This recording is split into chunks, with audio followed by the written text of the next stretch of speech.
शैक्षणिक वर्ष 2024-25 साठी 11वी केंद्रीय प्रवेश प्रक्रिया 27 मे पासून सुरुवात करण्यात आली होती। प्रथम फेरीसाठी 18 जूनपर्यंत मुदत होती। याचा कट ऑफ 21 जून रोजी जाहीर करण्यात आला। गुणवत्ता, पसंतीक्रम आणि आरक्षण यानुसार ही यादी तयार करण्यात येते। या फेरीतील प्रवेशापासून वंचित विद्यार्थ्यांसाठी 27 जूनपासून दुसऱ्या फेरीला सुरुवात झाली।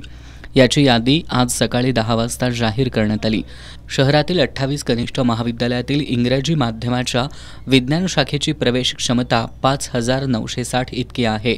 दुसऱ्या फेरीत 2172 विद्यार्थ्यांना प्रवेश मिळालाय, तर 2213 विद्यार्थी अद्याप प्रवेशापासून वंचित आहेत। इंग्रजी माध्यमाच्या वाणिज्य शाखेची प्रवेश क्षमता 1280 आहे। दुसऱ्या फेरीत 767 विद्यार्थ्यांना प्रवेश मिळालाय। वाणिज्य शाखेची मागणी केलेल्या सर्व विद्यार्थ्यांना प्रवेश मिळालाय। विज्ञान शाखेच्या ज्या विद्यार्थ्यांना दुसऱ्या फेरीत प्रवेश मिळालेला नाही त्यांच्यासाठी 6 जुलैपासून तिसरी फेरी सुरू करण्यात येणार असल्याचं सहाय्यक शिक्षण संचालक स्मिता गौड यांनी सांगितलं। दुसऱ्या फेरी अंतर्गत अजूनही 2213 विद्यार्थी प्रवेशापासून बाहेर आहेत, परंतु त्यांनी घाबरून जायचं काही कारण नाही। तिसऱ्या फेरी अंतर्गत आपण या सर्वच विद्यार्थ्यांना प्रवेश निश्चितपणे देणार आहोत।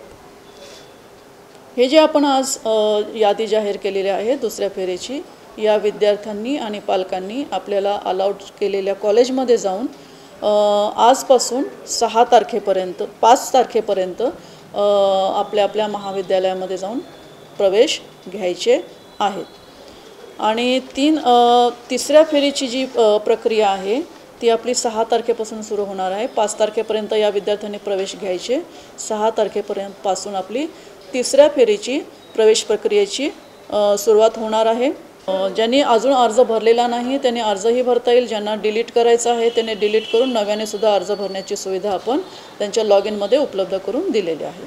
तर या फेरीचा त्यांनी या सुविधेचा त्यांनी लाभ घ्यावा आणि आपल्या लॉग इनमध्ये जाऊन 8 तारखेपर्यंत 6 तारखेपासून 8 तारखेपर्यंत आपला अर्ज निश्चितपणे भरावा।